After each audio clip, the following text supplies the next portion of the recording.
Hello, everybody. Welcome to the free tournament sponsored by Kick Esports and hosted here right on Kick Esports. We're so excited to have you here today. I'm Jadelyn, and this is the homie Nostro. How are you doing today?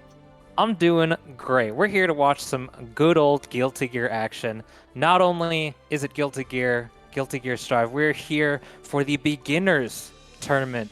Uh, to my knowledge, one of the largest brackets for Guilty Gear Strive. It's been just under a week. We had 127 players signed up last time I checked. There's so many people playing, not only in this tournament, but this game in general, and we have tons of new faces that I'm so excited to see play tonight. Right. So this is, if you've been here for the intro and everything, this is a beginners focused tournament. So in order to be in as part of this tournament, you don't have a lot of experience in fighting games. And I think that's great. This is giving us a huge opportunity to showcase new talent, rising talent, up and coming players that are going to, be the shape of this game. And I think it's awesome that we get to showcase that here today. Oh yeah, we've whittled down the entrance all the way to the top 16. We're here to bring you close to the cream of the crop. We're leading in towards our top 8 as soon as we get them, and I'm just so absolutely excited to see what these new players are bringing to the table, how they're learning the game, and showing us how they're digesting the information. Something that I find fascinating when picking up a new game or finding players that are picking up a game for their first time or getting into fighting games just completely new is seeing how they take information bit by bit, how they implement it, and trying to frame all of the different actions and utilities that we get in order for a new player to understand them. Right. So you did say that this has been out for about a week. Now, it's been out for about a week for people who pre-ordered the deluxe edition. It's been out for a little over 24 hours for people who got, your standard edition. So, you know, for people who didn't get to play in the beta or don't have those extra couple of days from the deluxe edition, what do you think are some things that we're going to see from these players? Like, what kind of characters do you think we're going to see? What kind of gameplay? Are we going to see any more advanced mechanics, like people using? I mean, I know RCs, if you've been playing Guilty Gear for a while, are considered core, but are we going to see people using RCs and stuff like that? What do you think? So when I think of players picking up any game for the very first time, I think of learning how to play neutral first before diving into the deeper mechanics of the game. I always tell people any combo that you can do consistently is a good combo. So I don't care if people are doing high damage optimal routes. All that matters to me is being able to get the hit.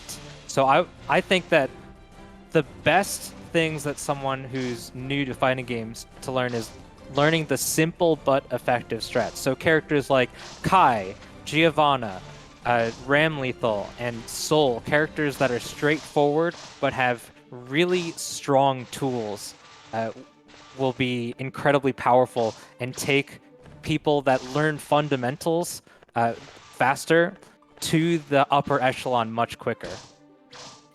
Yeah, I definitely think we're going to see a lot of that. And it'll be really fun to see the characters we're not expecting. Like a character that I think is a little bit harder for a beginner to pick up, say, is Leo, because he's charge and stance based, or Chip, Zato, players or characters like that that have a little bit more in-depth mechanics. Do you think we might see some of those in our top 16? Just because, sometimes the best character that you can play is the one that's the most fun for you to play. It might not be the easiest character, but it's the one that you're like, I want to sit down and lab this character. Oh, for Like, sure. do you think maybe, I mean, I'd be surprised if we didn't see a May, to be honest, because she's been getting a lot of like, I'm going to hit people with dolphins. That sounds fun. I've been seeing a lot of that with beginner players, but what are some of those characters that you think we might be able to see in this top 16? So as I mentioned, there are characters that are more straightforward. You can just play off of your fundamental strength. But since this is a beginner tournament, when you get into the deeper levels of more niche characters like your Nagoriyukis, your Zatos, Chip, characters that have non-standard tool sets, I think it forces the newer players to really adapt and learn on the fly, since it's really a knowledge check. We're in the very early stages of a game. Even players that have been playing fighting games for years and years will be hit by something that they just don't know how to deal with, because these characters have dynamic, unique tools that you don't really see anywhere else, especially a character like Zato. Zato being a puppet character, if a new player, if someone in our bracket has learned to effectively utilize the puppet Eddie, then it's going to be absolutely devastating for someone who has no idea what to do against them. Oh, definitely agree with that. I think the knowledge check is going to be huge for some of these characters, especially if you've been playing similarly styled characters like your Soul and your Kai and your Geo, those characters that you were highlighting earlier. And the first time, I mean, yeah, Faust, you kind of understand what to expect because he's been in the games before. You know he's going to throw stuff, but everything in the kitchen sink, sometimes even more. Yeah, sometimes everything. Sometimes some meteors. Sometimes that does happen. But for characters that are really unexpected or have movesets that are fundamentally different from the previous Guilty Gear games, because you might not have played the previous Guilty Gears, but you may have seen some of it and be like, man, what's this? This is crazy. I don't know what I'm being hit by.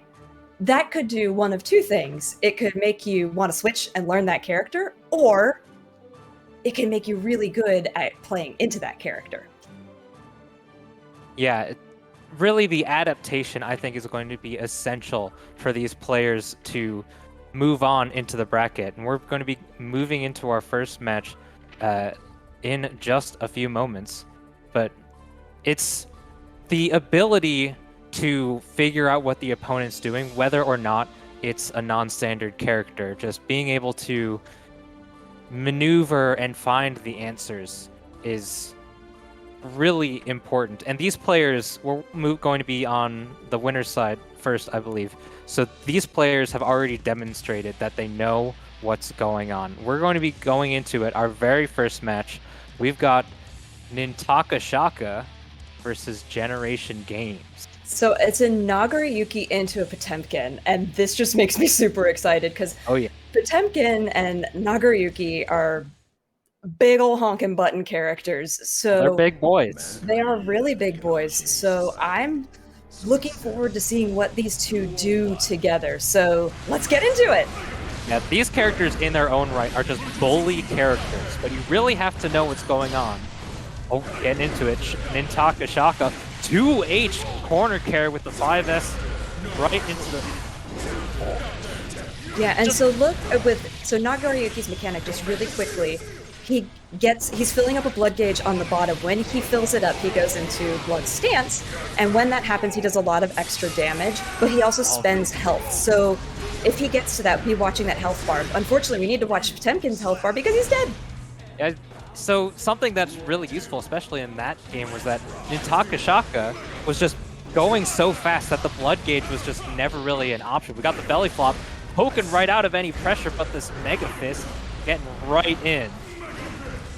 Yeah, so with Potemkin, he's got some really hard-hitting buttons, but I feel like with the range that Nagoriyuki wants to be at, he's going to have some really great challenges. Skedaddle Skadoodle, I now control neutral. Ooh, oh, we blocking? Super? Reversal super. Hammerfall right in, but poking out and punishing with that 5P, but Generation Games hasn't been able to convert off of these stray hits, and really Nintaka Shaka's been able to punish and gets through the armor, but hasn't been able to kill that 2H from that perfect spacing that Nagoriyuki really wants to be in, just playing off so well in that first game, both rounds. Yeah, definitely, and we're just right back into the game. These are going to be 2 out of 3 until we get to the finals, just FYI. Yeah, so Nagoriyuki hits with a nice low, mixing up his pressure a little bit. He was coming at a lot of mid-screen, so the low was nice to get Generation game off of his plan a little bit. Gold Burst filling up that meter for him because it did connect, but spending a little bit just to get Generation Game off, but that punish 5S or far slash heavy slash. Yeah. Blood gauge disappearing again from Nagoriyuki. Oh, Yeah, sending out the flow.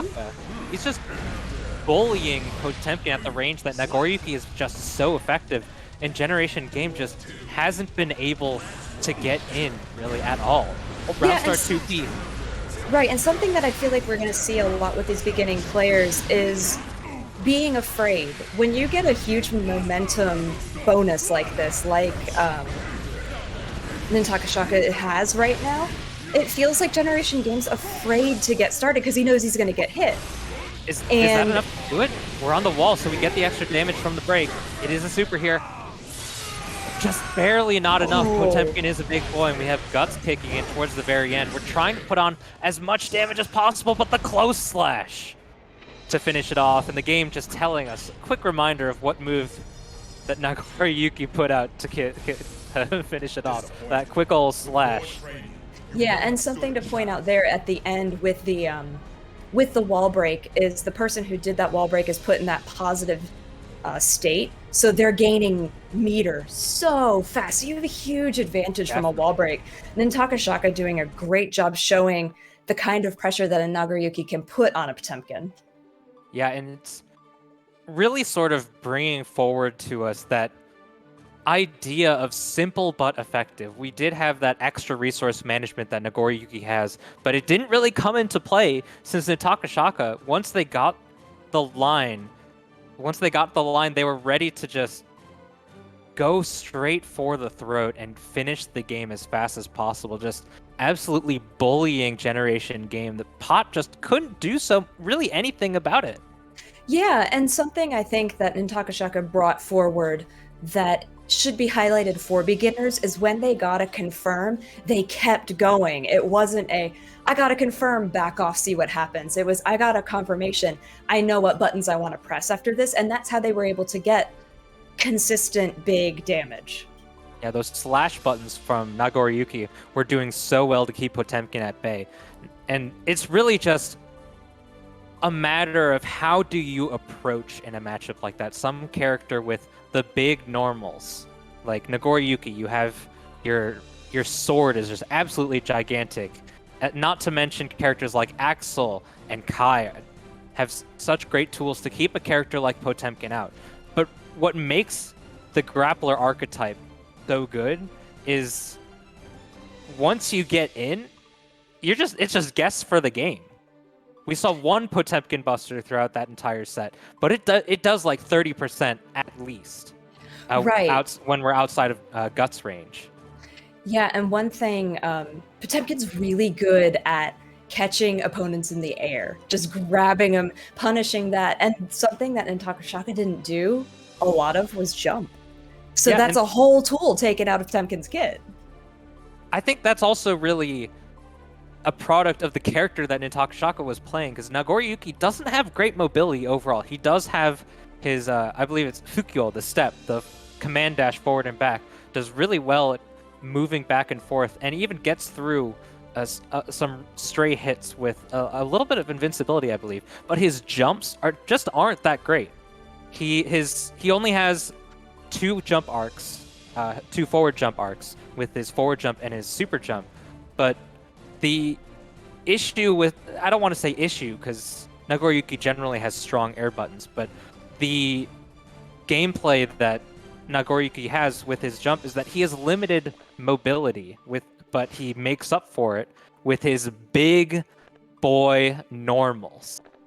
Yeah, those sword normals are absolutely huge, and we saw a lot of that in that previous set. Like, there are definitely characters that can overcome that, but I feel like on some level that was actually kind of hard for Potemkin, because I mean, you have to be a little bit more aggressive when you're coming in and you're neutral and things like that. When you have this big ol' honkin' sword in your face, I think a character like Ram or Ino would have a much easier time fighting it to Nagoriyuki in general. Yeah, Nagoriyuki's been... A lot of players have been sort of expressing that Nagoriyuki's a bit of a difficult character to get a grasp on. He's one of the new characters in Guilty Gear, being a newcomer in Strive, and players just haven't gotten used to the flow of him yet. I feel like there haven't been so many people that have displayed close, I don't want to say mastery, but sort of getting towards that mastery. I know players like Fame96, well known for the big boy character archetype, playing Susano in Central Fiction and Vasaraga in Grand Blue, has been really putting in that work and sort of developing the character. And it's really fascinating to see what's going to be, how the metagame is going to develop within the unique characters. Yeah, for sure. And something that we were highlighting before we came onto the stream was that it's really interesting to see how different people play the same character, because that's something you're going to find in every fighting game, is that the characters are going to be played totally differently depending on who's in control of them. And so now we're getting into this next matchup with Brian Ding and Fweeb. Brian playing Soul Bad Guy and Fweeb playing Mei. Oh, now these are some bully characters on the screen. They just want to get in your face and press buttons. Let's see round start Dolphin for the fans. Okay, we're not for the fans. We still need to swing that big ol' anchor. Oh, that 6S getting right through the Dolphin call. H Dolphin a little bit too slow, but we have Mei in the corner. Good. That was a great air throw from Brian Ding. We use that. Oh, and now we're getting into our first RC that we've seen, so great use of the meter there to try and keep Mei in the corner. Unfortunately, she did get out, but the counter from Soul, look at the damage on that. Get grabbed. Out right there. Normal grab, not even the command throw. Yeah, just, man, the damage that Soul can put out once he gets started is really huge. Now, Mei is a charge character, so she does have a little bit different inputs, but it doesn't mean that she's at a disadvantage at all. Counter hit close slash, but the wall damage was already high enough to get the quick break. Not enough damage to get the kill there. Doesn't punish the slash Dolphin though. Heavy Dolphin gets counter through it. Yeah, that, I feel like if Weeb wants to get a foothold into this, they've got to stop using Dolphin like that when Soul's ready to counter, because half of the damage that Brian Ding got in there was the counter hit off of the Dolphin approach. Yeah, the heavy slash Dolphin is plus, but you still have some time to potentially press buttons. So when you have the reversal, you gotta wait for it now, because Brian Ding has shown that they're ready to use it. Oh, 3K, staring contest. Front of back throw. Very nice. Got there in the corner. Nice and simple. Yeah. Tried to get the air through here. That J2H anchor fall, but into the super off the sweep. Blocks. Yeah, but Brian blocked the entire super, so yeah, he's hurting, but at least didn't die to that. Oh, just slap. I was expecting throw. I got hit. That close slash. That's such a good button. Those anchor hits from Mei just do so well. The gun flame, golly, just does a lot. But look at all damage to throw. Close slash. Stagger streams with the far slash right into the grab. Oh, just do it again! I thought he was going for a third one. The old adage from Street Fighter V lives true. Just take the throw. Yeah, man. Mei is living in this corner. And using that throw so well, but the anti-air with the heavy slash Volcanic Viper tying up 1-1 in the round, but Brian Ding still on match point. Far slash beats out the Dolphin. Yeah, I feel like Fweeb is really struggling here, especially once they get stuck in the corner. Okay, finally uses the burst to get out. Let's see what kind of pressure they can start. Lots of Dolphin. Ignorant button from Mei there. A far slash. No anti-air with the 5K, using that Dolphin to get in. S Dolphin is minus, so you did have to back up off that. Oh, just 3 punches in a row. Unfortunately, that doesn't really link into anything else, but it did establish some space. Hold up. Jumps over knowledge check. Super nice. Well done. Yeah, exactly. Knowledge check. Way to know that that wasn't going to hit there. On flame, but no confirmation. Run up throw. Not quite enough to deal for the kill. Anti-air 5K, that whiff JH signed their death letter, and Fweeb going down 2-0. Brian Ding playing to their strengths with the clean Soul play as the bully that is Soul Bad Guy. He really is the bad guy of online play right now. Yeah, phew. Oh, getting another match? I thought that was 2-0. Am I mistaken? I thought it was 2-0 as well. We get some extra content for the fans. Running in for the close slash bar slash auto combo. There it is, Yeah. Dolphin. Yeah, I don't think they knew they were only supposed to play two, but it's like that. That's okay. We're here to play Guilty Gear. No matter win or lose, we just wanna throw hands. We just wanna throw hands. We wanna throw gun flames, and we wanna throw dolphins. We just And wanna hit the friends with the Totsugeki. yeah, and you know what? Grand Viper, that's a thing. Grand Viper's a thing that exists, and you know what's interesting though is that the May does keep jumping in where Grand Viper keeps hitting, and for the future may want to really adjust the gameplay to Yeah, not consistently jump in. it's sort of classic Shoto gameplay. Soul is recognized as sort of a Shoto of the game, a non-standard, non-traditional Shoto. He doesn't have the full-screen fireball like a Hadoken, but the gun flame does keep the ground space controlled to an extent. And Brian Ding was doing such a good job of maintaining that space control, getting ready for the anti-airs. Soul 5K, really fantastic at clipping the opponents as they're trying to jump in, and even recognizing the spacing with the Volcanic Viper to keep the skies protected. Yeah, I felt like Brian Ding had a great grasp on the soul buttons and knew what to press in any situation, which was really awesome for them. So shout outs to them. Also shout outs to bonus games because we're all here for Guilty Gear. We're here to bring some gameplay to the people at home, the lovely people at home. But the lovely people at home can help us out too. You can hit that exclamation Matcherino in chat. We got a Matcherino going. It's already broken $60 last time I checked. And you can donate a free 50 cents to the pot by dropping that code in. And help just give these players the credit they deserve, the credit and the credits they deserve, that money in the pocket, money in the bank. They're working hard and they're showing up. Yeah, definitely. As a matter of fact, so this is going to be a 3-weekend event, all on Saturdays, I believe. So this is the first one. So the next will be on the 19th, and the one after that will be the 26th, and it will feature more beginner players and more content. So make sure that you tune in for that here on Low Kick. Yeah, Low Kick has been doing a great job holding it down for over a year with these online events. Every single time I watch a Low Kick event, I think, God dang, this is such a well-run tournament.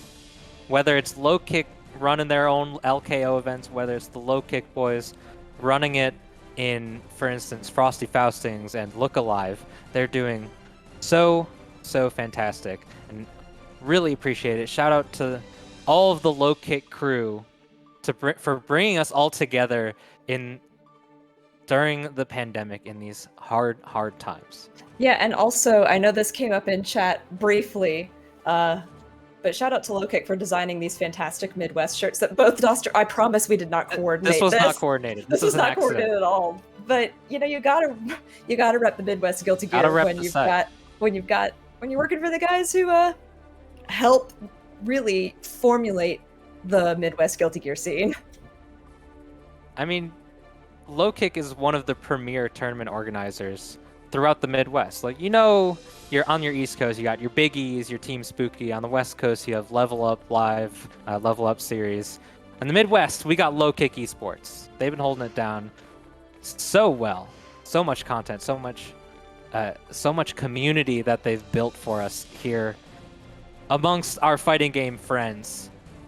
And we're bringing some new players here too. We got free this beginner tournament, and whether or not they were new to Guilty Gear, it seems like some of these players really know what they're doing.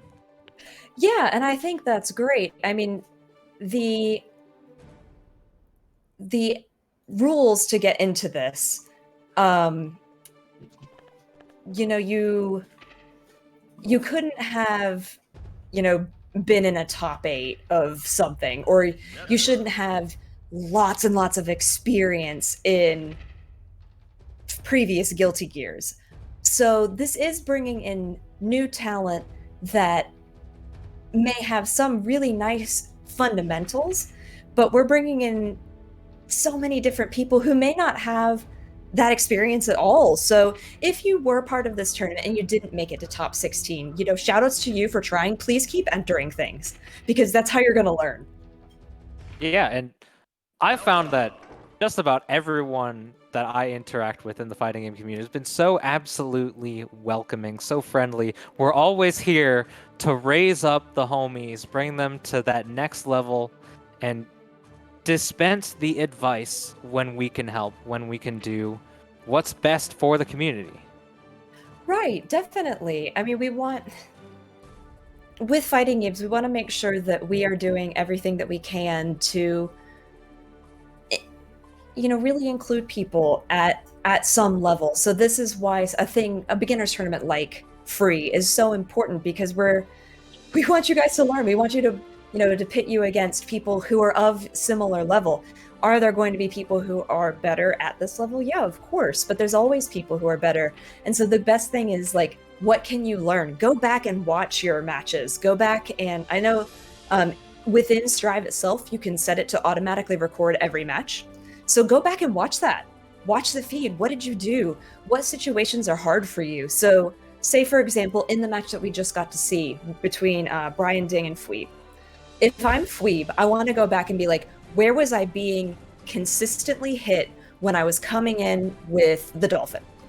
And it's like, okay, against Soul, I was always getting hit with this button.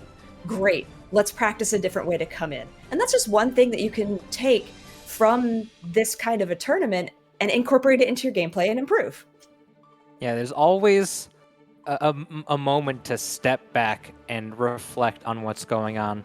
If you can do that in match, it's such a valuable skill. But not everyone can. I know I can't. It's hard to learn and adapt and recover, but being able to watch your recordings and find the mistakes, even finding the good things, finding out how you evaluated a situation correctly. Something that's incredibly important is recognizing what's going wrong and what's going right. Being able to be unpredictable is an incredibly valuable skill in just about any competitive aspect, any sort of competitive venture, and especially in fighting games where it's one-on-one. Right. And you actually brought something up that I think is really important to highlight about not just pointing out the things that you could do better, but pointing out to yourself the things that you already can do well. So with a lot of beginning fighting game players or in the early stages of any new fighting game, it can feel really hard and frustrating, and sometimes it's really mentally detrimental when you're consistently losing and you don't understand why. Now, I'm not saying be really, really positive because it's going to kind of have the opposite effect, but be sure that you're pointing out things to yourself if you are going back and you're watching your stream or you're watching your replays, meaning like, I'm consistently doing this well. Like, man, I'm doing a really good job with using my meter for faultless defense. That's awesome. I'm able to push back the character when I use my faultless defense at a really good time. Awesome. Let's keep that. I mean, don't be like, I'm going to do it all the time, but know when it's appropriate. Like if you're using it appropriately, this is just an example, of course. But when you're doing that and using the tools correctly and you notice that, allow yourself the space to notice that because that's going to also really help you grow. Yeah, this may be a beginner tournament. We're seeing some really great players that I wouldn't have thought were beginners just by watching them. They're absolutely fantastic. But when I think of beginners, I think of essentially three main tools that are very strong in elevating your level of play. That's finding the hit, turning the hit into a conversion, and anti-airs. Especially in a game with ways to change your air momentum. Anti-airs are incredibly important. In a game like Street Fighter, your jump arc is set from the time that you jump. In anime games with mobility options in the air, games like Guilty Gear, we have our air dash. Characters like Eddie and Ino have more than just an air dash. They have float dash and the fly, but being able to anti-air is incredibly important and sort of to tell the opponent to, play on my terms.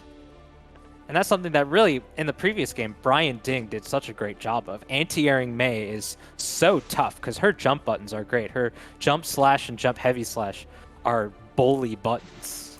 Right, and actually, I love that you use the word bully because a lot of people, and a lot of people have been like, man, Mei's a bully. I don't know how to, I don't know how to get out against Mei. Once she's got her game going, I don't know what to do. That match with Brian Ding, he was like, this is what you're going to do. Hey, Brian Ding was telling Fleep to play on their terms. It's not I'm coming to you. You're coming to me, and I'm gonna tell you how to play the game. I'm gonna tell you the smell of the game. Yes. The Midnight Lake told me, not you. That's amazing. Yeah. And actually, to be fair, in the game before that, the Nagoriyuki versus Potemkin match, we saw a very similar thing. So far, in both of the matches we've seen on stream, we've had one very dominant player that seems to get not only a physical foothold into the match, but also a mental foothold and puts their opponent on the back foot. And we're getting into our next match. We have yet to see a duplicate character in this top 16. We're moving on, Redfish versus Grimflash. We've got Axel Lowe versus Zato. Honestly, I didn't expect to see a Zato today.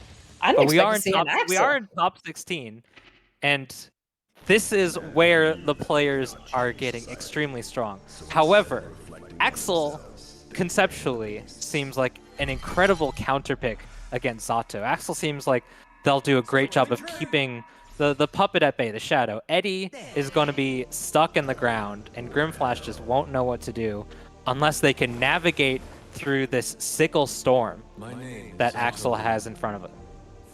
Yeah, also, I just want to take 2 seconds to highlight the design team because Zato has some of the sickest animations in the game. One of the best looking characters. I love the Eddie redesign. Oh, invite hell. And look at the energy color on Zato with Eddie is so good. Moving on. We're getting through that fly. We got the punch follow-up on the puppet, using that burst right away. We haven't been able to get some space. Axel just wants to get out of the corner here. Anti-air 5P. Yeah, and wow, look at all the damage. Wall break sends to the next stage, and the cat. We got Froggy over here.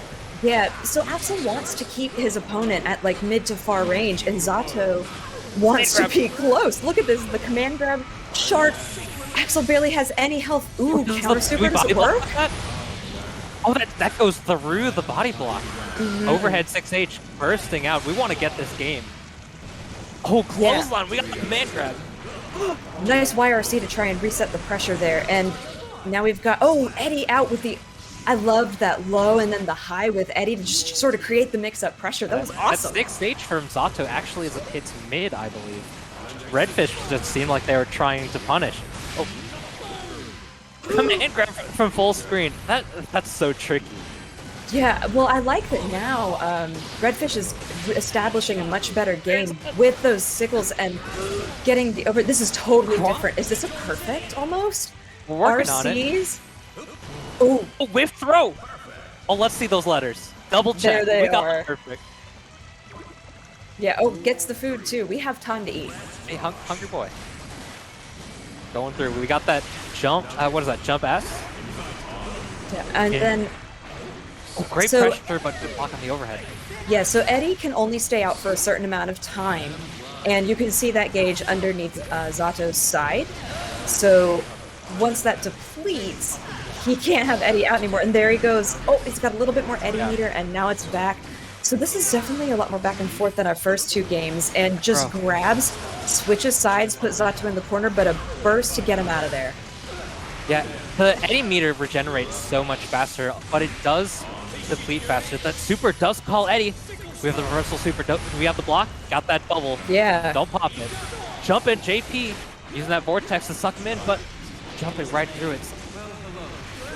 Careful of that overhead. 2S invite health. Such a great string here. Nice overhead to try and break the pressure, but unfortunately it's stuck against the wall and grab. Oh my god, that was down to the wire. This is probably the most competitive match we've gotten so far. They are toe-to-toe neck and neck is it is some good Guilty Gear. Yeah, that was really fast too. I mean, both players were just. I mean, Zato is a faster character anyway, but the back and forth was really evident in that fight, so that was awesome. Phew. Yeah, it's sort of so Axel is sort of a very pokey character. His sickle is great for long range pokes, but he doesn't have very high damaging combos on average. However, Zato is an incredibly strong character and makes conversions so well and so quickly.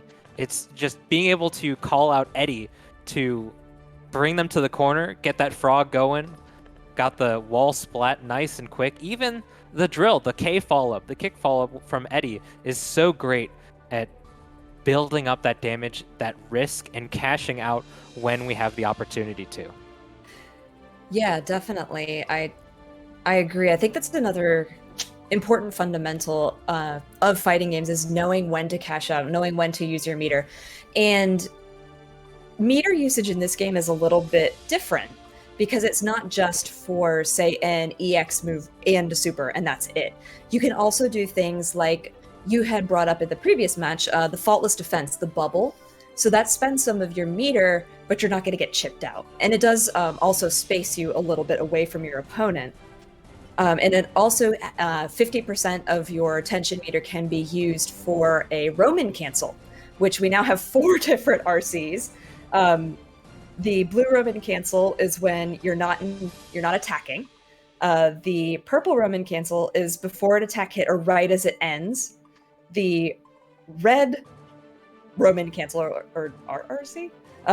So it's Normal the moment, RC? Yeah, normal RC is when you hit those buttons as you are the moment you're attacking an opponent, and then YRC is while you're blocking. So yeah, it's a bit of a switch up. Our system works trying to mess with our brains here. YRC used to be a completely different type of Roman cancel in Exerd, but sort of unifying the mechanics, replacing your dead angle or I believe slashback with the YRC, sort of creating a unified idea to really sort of bring home those concepts that what a Roman cancel does. Now, even beyond the different colors of Roman cancels, there's different attributes that you can add to the Roman cancel. Like you have the Drift RC, Fast RC, and I believe Float RC is one as well. Someone can correct me on that, but I feel I've seen it. Whether or not it has a different name, I'm calling it the Float RC. But being able to use the Roman cancel system to change up your combos, your pressure, and your defense is, I think, something that'll be really fascinating to watch evolve. Yeah, and one thing that is now part of the RC system is that every single one slows down your opponent, so it's like you get this 1 second of slow down, evaluate the situation, and it may be just a couple of seconds at most. That's a huge mental shift for your opponent. We talk a lot in fighting games about tempo and how changing the pace or tempo of a match can really put your opponent on the back foot or put you in an advantageous position. And with this new RC system that they've put into Strive, that's something that I think we're going to see a lot of, especially as the game continues to progress and evolve. Yeah, I've seen a lot of crazy option selects and a lot of crazy mix-ups using the different RC systems, combinations of drift and fast, using every single color just to get that little extra edge in order to clip the opponent, get that extra damage, and bring home the W. Right, and so going back to using the meter, since it's just something we're touching on now, saving that meter not just for super is really important. So say you're playing into a RAM, and RAM has that full screen laser super that if you've ever played into a RAM, you've probably gotten hit by it and gotten really frustrated. But if you have meter, you can use your faultless defense while you're blocking, and then you're at an advantage, and then the RAM that you're playing into, depending on how much meter that they had prior to doing the super, is at a significant disadvantage. And that can be used against characters. Well, I mean, the Faultless Defense can be used against anybody, but thinking of full screen supers, not just RAM, but also Eno.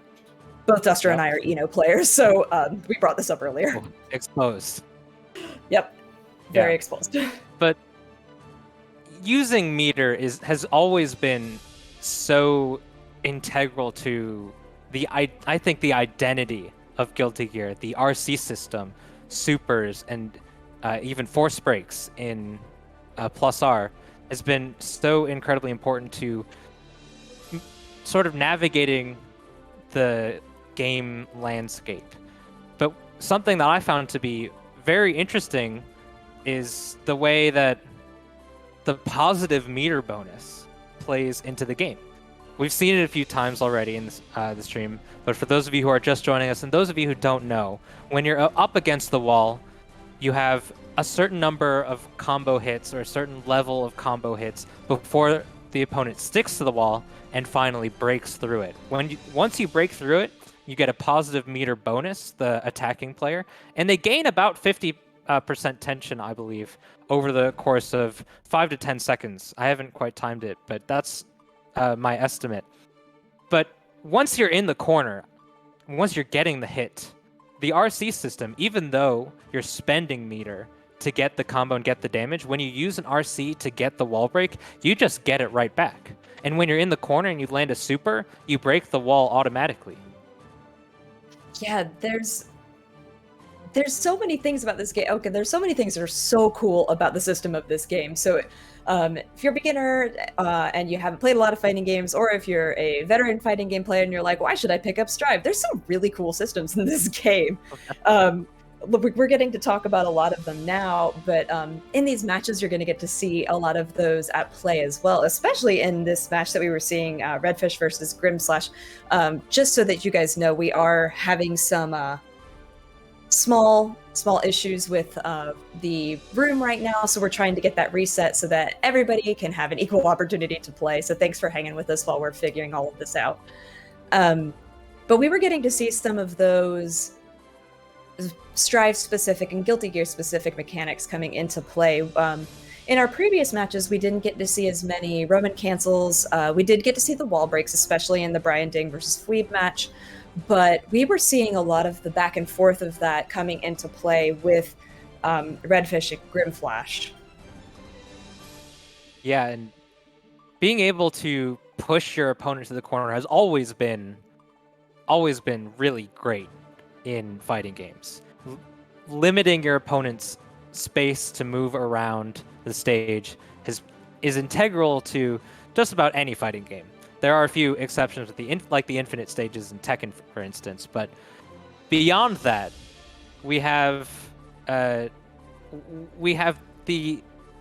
unique mechanics, and it's with the wall break. We've sort of seen stuff similar in Injustice with the stage transitions, with the back three or forward three, one of them in the corner would get some extra damage. Now the wall break gets extra damage in Guilty Gear, but the most important part is the meter, because we've been talking about this for a few minutes now. Meter is so important in this game, and so important in most games, but Guilty Gear has so many uses for it, and they're all really great. Yeah, and actually another bar on the screen that we haven't spoken about specifically, but we both talked about in some of the previous matches, are burst. So let's talk a little bit about burst and how it can be used well and how it can be used poorly.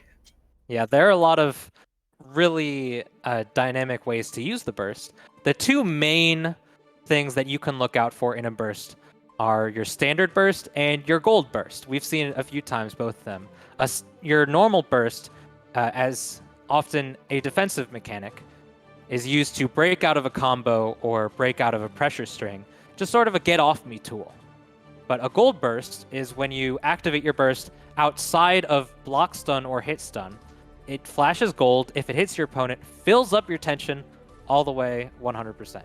Very useful. We've seen it a few times. Right. But there are a bunch of ways that you can totally mess up your burst. And actually, one thing that I've noticed myself doing, and I feel like some other players may do this as well. When your burst gauge comes back, it slowly does regenerate after you've used it over time. Um, the announcer does say burst back. And sometimes that's just going to trigger in your head, oh man, I'm a burst. And it might not be an appropriate time to do that. So you could get caught in a really sticky situation if that happens. So we are going to get back into a different match now. We are going to see One True Snorlax on Leo with Phoebe returning as May. We still don't get any repeat characters. This is amazing. I mean, technically, Phoebe is a repeat player, so I'm not counting them. But we got the pink Leo coming on screen, the really tricky character he is. But we'll see what happens. Yet another bully. I swear every character in a Guilty Gear game is a bully in one way or another. Right, so Leo, as we mentioned really early on in the stream, he's charged and also has a stance. So when Leo is facing the back of the stage, so when we can see his back, he's got a different move set. So let's be on the lookout for that. In the meantime, let's see what kind of pressure we've got in the beginning. Nice counter hit from Phoebe. There's the flash kick. Nice reversal right out. Gets the back turn meaty 5S. This back turn mix-up is so hard. He has the cross-up dash, teleport dash like Slayer of old. He has the low, the overhead, but we've got right out, but right back into it. This reversal is just doing so well against Weeb's Dolphin attacks. Wow, and was able to use the RC there to, what 10 beat? That's actually pretty huge for this right now. As Dolphin, we got the Sonic Booms, that cross beam. It's your air-to-air throw. I swear, that's a message right there. We hit send on that one. Yeah, sure did. You can air throw in this game, and it is a very viable option. Talking the dash through, the 236 heavy slash does go through the opponent if they are close enough. Right, and that's a great mix-up option, just to like go through your opponent. Which way you block it? Because you're not blocking there. Yeah, Leo is such a tricky character to block. Dash through, goes for the meaty back turn L, or sorry, K. Yeah, and JH block on the cross-up. We have H Dolphin for the plus frames, using that RC to sort of reevaluate, but meaty throw. Right into the corner and just gutters. Yeah, stuck against the wall break, going to the next stage. Let's see if, I don't think extra damage is nope. Kill all with the super fast RC back, trying to go for the dash through, but we still got the kill, the confirmation off of that projectile there. A really clever idea, but it wasn't wholly necessary. But I like the gears are turning. The gears are turning, and the gears are guilty. They are both of these things. I really love the way that Leo is establishing pressure, but Phoebe's not afraid to come in either. Oh, tries the dash through, but May jumped over it. That was awesome. This is what I'm pretty sure. I'm not completely sure. You can go to Infill's glossary, type in Gorilla. You'll see. I'm pretty sure you're gonna see Leo. That's just the kind of character he is. If you want to just overwhelm your opponent with mix-up after mix-up, really great bugs, Leo is the character for you. Yeah, and so now that he's got this positive edge, he's regaining tons of meter. He's going to be able to pressure. Throw again. Just do it. That's the first life gone for Phoebe here. Man, One True Snorlax is just running right through. This gorilla has found the banana. Yeah, and I feel like, unfortunately, Phoebe is trying to do the exact same game plan that they were doing against Brian Ding. Throw the dolphin, see what happens, and... We mentioned throw on Wake Up like a degenerate. We're playing Guilty here, guys. Back turn super. This is good damage here with the wall break. That meter's coming right back too. Yeah, that's the thing about this. When you do the wall break, like we said, not gets to mention, an overhead, gets a little bit of damage. Ooh. Last second burst. Gotta use it. Good block on the dash through. No confirmation. Really good block. AHS. Just throw the dolphin multiple times. Otsugeki. Oh, YRC. We ain't holding that. No, I feel like finally Snorlax feels a little pressure. Oh, yeah, nice! Fantastic composure from Phoebe here. My gosh. Oh, that was so nice. It's really great to see somebody who can keep their head in the game like that, especially when you've been taking a lot of pressure like that. So let's see what adjustments that we've got now. Well, that was almost a super sick conversion, but we got the second hit. Reach claiming the corner with that dash through. Very smart. Oh, we punished that. Counter hit Dolphin. Yeah, the RC is great with that combo for May. Look at the damage that he's got. Oh, you get a Is that combo a off of this. Meterless. wall break? Nice, go through. Now, finally, Fleeb has that positive edge. Let's see. Really starting to block overhead. that dash through. Turn H. Gets the knockdown. No anti-air. Just playing patient in the air. May buttons are hard to anti-air, that is true. Yeah, oh my That's what we god! saw that first game. I love that Leia. Oh, who wait, died? wait. Oh, we tied up. We tied it up. We put ones on the board. We got fish sticks. That's awesome! This is our first 1-1 since we've started. Now, the one thing I was going to say, I love that Leo can set up his own sandwich situation with that dash through. That's disgusting. Oh yeah, fast RC dash through has been really clever. I haven't seen a Leo do it until today. Oh, we get the wall break here. We get that meter right on back. We plant the seeds. We're growing them nice and slow. Oh, air to air JS, such a great button. S Dolphin. Yeah, now look at all this pressure that... Flash heavy slow. Oh, these air throws are just dividends for Leo right now. Yeah, you can't back turn in the corner. Grab. Fast RC throw is one of the dirtiest things that I think should become a staple in this game so early on. This is... Trading with the flash kick. Yeah, grabs again, puts... Once I feel like Snorlax puts May in the corner, it is... Phew. It's Especially when you have the back turn stance.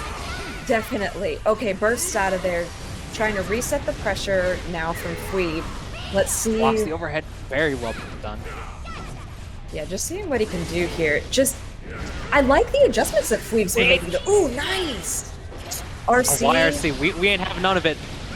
Oh, low crush. Gonna break the wall. Not close enough to get that back turn S. Flash kick. Down to the wire here. Yeah. Oh, I really...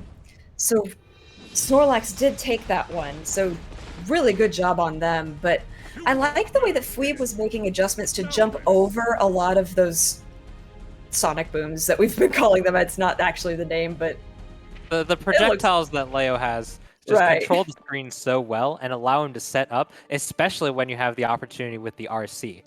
But something that I think was really great for Snorlax's gameplay in that set was that they were just playing so much faster than Fweeb was. It was just so hard to keep up with it.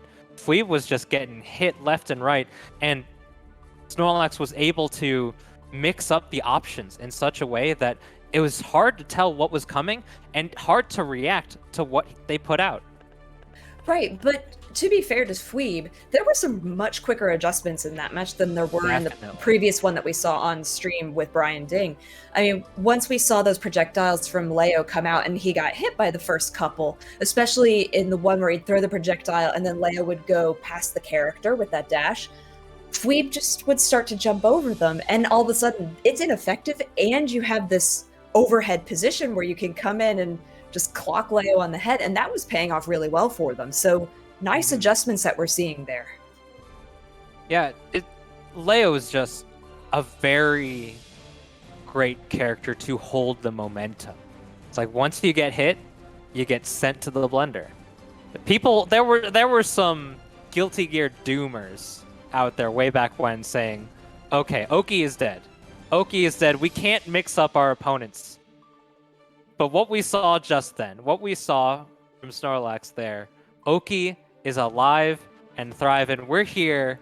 We're playing some Guilty Gear. We're Guilty Gear striving here. We are out for blood, and we are creating some chaos. Yeah, which is just really, really fun. Also, we do have a Matcherino going. Just, I want to make sure we throw that out there every now and then. I believe we are... Unfortunately, I don't think we have a Matcherino set up for this week. We will be having the Matcherino for future free events. So please keep in touch for the next time. We're still going to try and get the best gameplay, whether or not it's for money. It's for bragging rights. It's for the level up. It's practice. It's tournament experience. These players are here to do their best. Yeah, and if you guys want, I believe you can type !bracket in the chat right now and check where we are at in the bracket, just so that you know, just along where we are, where we're sitting as we get towards top 8. As a matter of fact, you can see, wow, we are very, very close to top 8. We've got Grimflash and Redfish need to finish their match. We're waiting for a couple more to just finish up the losers round 2, and then we'll have top 8. So that's so exciting. Yeah, we're in for some great matches here for you. I'm excited. I'm excited. This is week 1. We have yet to pass 7 days of this game being out. Even in the pre-order bonus, the Ultimate Edition, whatever, what have you, for the PlayStation players. But we're already seeing some really phenomenal ideas at play. The seeds are planted and they are germinating. They are growing, and I'm ready for them to bear fruit. Yeah, and I feel like with rollback netcode, we're going to have the opportunity now to play people we have never been able to play. So before this stream came up, Dostro and I and Zero, who you're going to see later today, we were all talking about, who have you gotten to play? How far have you been able to play away people? A couple of weeks ago, when we were still doing the second open beta, obviously Midwest based, because I got the shirt, but I was playing people, close on the East Coast, a little further away on the West Coast. I played people in Germany, and I got to play people in Malaysia. And it felt like we were right next to each other. So if you haven't gotten the chance to experience rollback netcode, please go see it, because it is like mind-blowingly cool.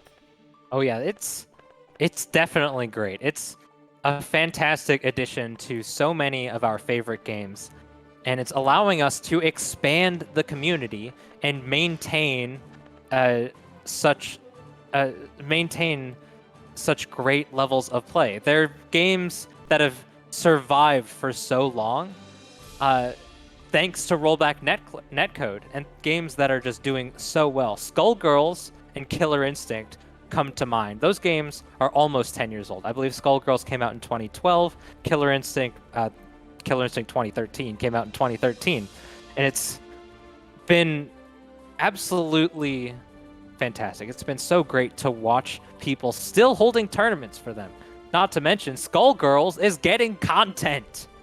Skullgirls is getting new characters. They have a championship series going on right now, I believe, and games in the backside like Power Rangers Battle for the Grid, Them's Fightin' Herds. You'll see those games as frequents on the Low Kick Esports Twitch channels. At least once a month, they have brackets for them. They're fantastic. The games are great. The netcode is amazing. The communities are so amazing. And they both have championship circuits that are live and well, and keeping the competitive play incredibly tight, clean, and intense. Yeah, just for a brief break, I want to shout out everybody in chat who's been keeping this amazing hype train going, especially for Super Saiyan Kid, because one of those gift subs went to me, so thank you very much. I appreciate it. So yeah, shout outs to all of you who are donating subs and gifting, because you are helping fund this amazing content from Low Kick Esports. So yay, shout out to you guys. You're keeping this alive, so thank you, and thanks for the sub. Always got to support the homies. Big shout outs to all of you in chat. Big shout outs to all of you donating to the stream, gifting those subs, and just showing up and being a part of this amazing event. Yeah, so speaking of amazing event, this is, as we mentioned earlier, it's going to be 3 different Saturdays this month. We've got today, and then we have next Saturday, and the Saturday after that, the 26th. So if you like what you see here, make sure that you tune in for the next couple of Saturdays, because you're going to see more players, more matches. And the crazy thing is that I can't even imagine what this game is going to be like next week, let alone 2 weeks from now, because we're in, like you said, the early stages of this game. What tech is going to come out? What's going to be the next big thing that somebody finds and puts on Twitter, and all of a sudden it blows the game wide open? I can't wait to see. Yeah, and something is true to Guilty Gear form. I am ready to scroll through Twitter and see the complaints that everyone is going to have for every character. I'm going to scroll through and see a new one. The most recent ones being, man, this character Soul, this character May, man, this is some BS. I can't do anything against them. This character Pot, I got Potemkin busted from half screen and lost 50% of my life. This character is broken. I'm ready for it. I live off of this salt. It gives me life. Salt is life. So going back to this tournament, you mentioned, we had talked right before we got into it, characters we thought we were going to see, which were Kai, Gio, Giovanna, and like one or two others. And so far we've seen Nagoriyuki, Potemkin, Soul, Mei, Axel, Zato, and Leo, which were all characters that we thought we wouldn't see because they're harder to play. And big ups to the players who are putting in the effort to really dive deep and figure out the really complex and unique mechanics of these different characters. Yeah, so we need to just take a little bit of a break and iron a couple of things out. So we're going to take a brief little break and we will be back with top 16. So stay with us. Yo, keep that hype train going. It's at 190%. Shout outs to you guys. Thank you so much. Keep the hype train going. And you stay right here for more of Free here on Kick Esports. We'll be right back.